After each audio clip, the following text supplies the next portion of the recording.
Ghost of Yotei is the second game in the Ghost anthology series from Sucker Punch Productions, and if you've been watching my content for a while, you know I've been really hyped for a Ghost of Tsushima 2 reveal. Well, after the state of play, I was a bit confused, I was really excited, a bit confused still, but ultimately pretty excited. Now, while I was really hoping for Jin's story to continue with Ghost of Tsushima 2, Ghost of Yotei does have a ton of potential to be just as impactful as the first game. Now, following the big reveal for Ghost of Yotei, we have some new details about the game, everything from new information about the gameplay, the game's story, the plot, characters, just how big is the open world for Ghost of Yotei going to be, and so much more. Now, one of the biggest topics of discussion after the reveal was the developer's decision to move away from Jin Sakai's story. While my first reaction was like, what are they doing? This is a terrible idea. It may end up working out for the best for them. So I'll be giving you guys my take, as well as new comments from the developers that they made in regards to that topic. We have a lot to cover, so check the video chapters for easy viewing, and let's get started.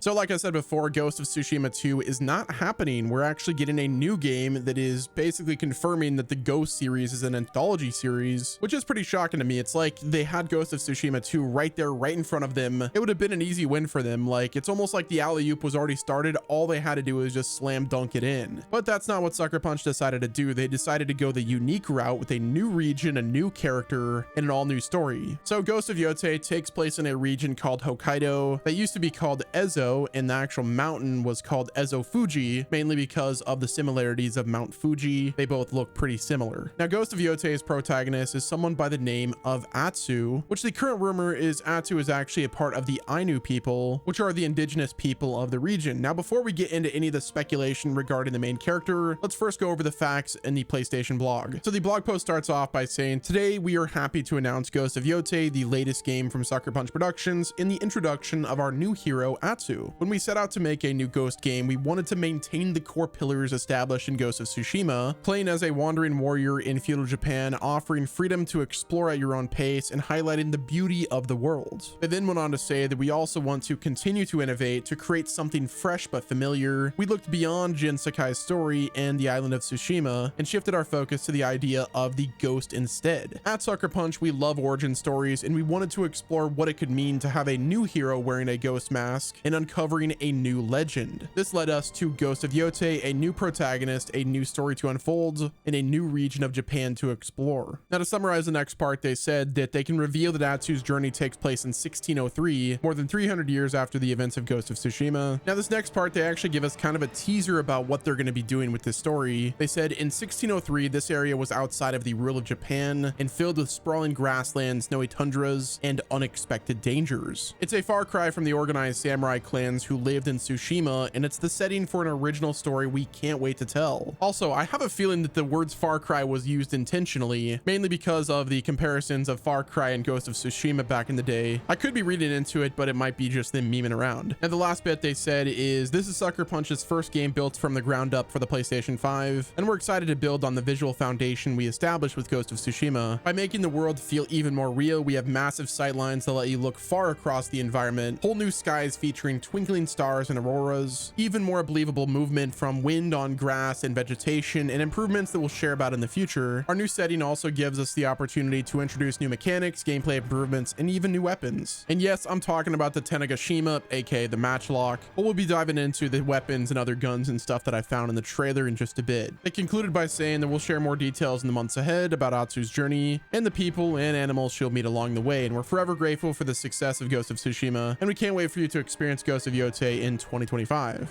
So continuing on the story of Ghost of Yotei, we actually have some new details from the New York Times, where they interviewed two of the creative directors behind Ghost of Yotei. The headline states this, and I quote, Ghost of Yotei is a story of underdog vengeance in northern Japan, stating that Ghost of Yotei is a story of an underdog vengeance, and said the DNA of the franchise was transporting the player to the romance and beauty of feudal Japan. They continued on by saying Nate Fox and Jason Connell, the creative directors behind Ghost of Tsushima, had long envisioned a spiritual successor to the 2020 game, which brought players to the periphery of the Japanese shogunate period with the Mongol invasion of the country's Tsushima island in the 1200s. They then gave us our first concept art for Ghost of Yotei. They said the developers visited more than a dozen locations in northern Japan for inspiration, to which Nate Fox then said, when we started working on a sequel, the first question we asked ourselves is, what is the DNA of a Ghost game? To which Nate responded, it's about transporting the player to the romance and beauty of feudal Japan. And the inspiration inspiration for the new game setting came during 2 research trips to northern Japan. The Sucker Punch team, which mostly resides in Washington State, visited more than a dozen locations, but it was the image of Mount Yotei reflected across Lake Toya that inspired awe. Connell, one of the creative directors, said, "I sat there for 2 hours just staring at the mountain. It was stunning." Fox said another highlight was Shedetoko National Park on the northeastern tip of Hokkaido, which he visited to record nature sounds for his audio team. Now inside the park, you have to watch a video telling you about the dangers of bears, Fox said,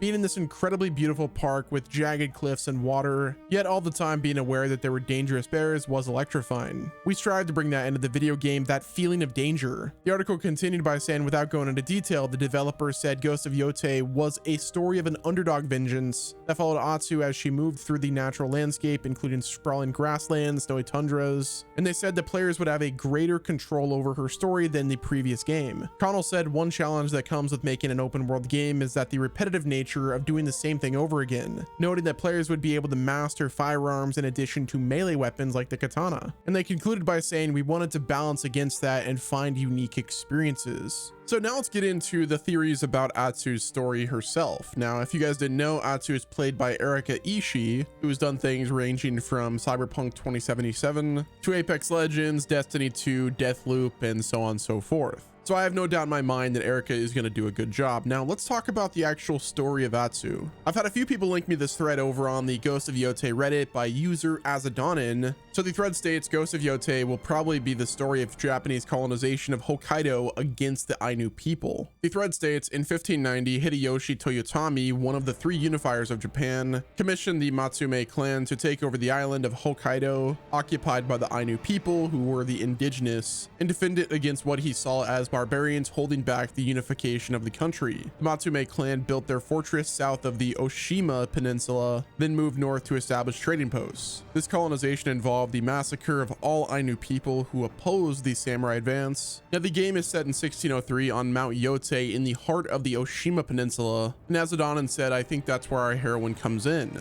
Probably of Ainu origin, or at least sensitive to the cause of this people. She opposes the ruthless advance of the Matsume clan, attempting to form an Ainu rebellion in order to preserve the culture of this people and their access to natural resources." Azadonin, the writer, said this, "In Japanese history, there was an Ainu uprising against this clan, but it came later in 1669, and it's called the Shakoshin Rebellion. In 1603, we were at the very beginning of the Edo period, under the Tokugawa shogunate." And then they said, "I think this game will allow us to embody a Ronin in this environment similar to a frozen Wild West, a Wild North. Pioneers, mercenaries, bandits, and outlaws come together to profit from the advances of Japanese colonization." Out of every theory that I've read from users on the Reddit and just online, this seems to be the one that makes the most sense. So great job, Azadonin. I will leave a link to the Reddit thread in the description. Now I would like to reference another comment in this thread from user Croker, who said Atsu doesn't necessarily need to have an Ainu background to be opposed to the shogunate forces in 1603. She could be a disgruntled fighter from the losing faction at Sekigahara in 1600, who decided it's a good idea to move away from the new authorities' site in the Wild North. They could give her any connection to any Takeda faction of that era, famous for its female ninja in modern drama, to give her an additional reason to make it personal with the Matsume part of the Takeda too. After researching and just reading how well versed people are in the history of Japan, it has me like really curious to learn more. So if you guys have any references, any books, let me know. I definitely want to learn more about the time period. So now let's get into the gameplay for Ghost of Yotei. Now with this game being the second game in the Ghost Anthology series, we can expect a familiar experience to the first one, with open world exploration being a core pillar to the experience, along with a combat system that will branch out from traditional samurai combat. As we already saw from the trailer, we're going to be able to use a Kusarigama and dual wield katanas, but like we saw at the end of the trailer, Atsu will be able to wield a Tanagashima, which is just a matchlock rifle, but that will just be one side of the combat. The other side will be a return to the ghost combat or the stealth gameplay, which I'm really excited to see what they use for the ghost weapons. I'm really hoping there's a lot more variety. One thing that the developers did talk about was how Ghost of Tsushima 1 did feel a bit repetitive at times, and it was one of the main criticisms that I had for the game as well. So I'm guessing Ghost of Yotei will have a ton of variety in terms of the weapons, the combat, as well as how you play the open world game. Which brings us to our next big question: just how big is the open world for Ghost of Yotei going to be? Well, if we look at the gameplay, we can already see that the scope for this game looks 10 times bigger than Ghost of Tsushima. It looks so open, maybe that's just a perspective thing, but this kind of tells me that the game might be more akin to other open world games like Breath of the Wild and Elden Ring, where as soon as the prologue ends, the game opens up and allows you to go wherever and do whatever you want at your own pace. I think it's safe to say that the world will be bigger than Ghost of Tsushima. It's probably not going to be 10 times bigger, obviously it won't be, but it does look like it's going to be a bigger open world. Whether that's going to translate into a better open world, I don't know. The last thing I want to talk about is the fact that Sucker Punch Productions is moving away from Jin Sakai's story. Now, while Sucker Punch making the Ghost series an anthology might seem like a bad move at first, what truly makes the first game special was the sense of discovery you got exploring Tsushima's breathtaking war-torn landscapes. A sequel likely would have been a slam dunk, like that was probably the smart move for them, but continuing a game that is already criticized for being somewhat repetitive, losing that sense of exploration and discovery might not have landed well with folks. I chalk it up to the great sequel conundrum that games like Spider-Man 2 and God of War Ragnarok face with players. A sequel for the sake of a sequel isn't always the best play, and I'm really excited to see where they take things with Ghost of Yotei. I'm personally looking forward to the game. Let me know what your thoughts are down in the comment section. If you enjoyed my coverage, hit the like button and subscribe to the channel with your noties on. And until next time, this has been Wes, and I'll talk to you guys in the next video.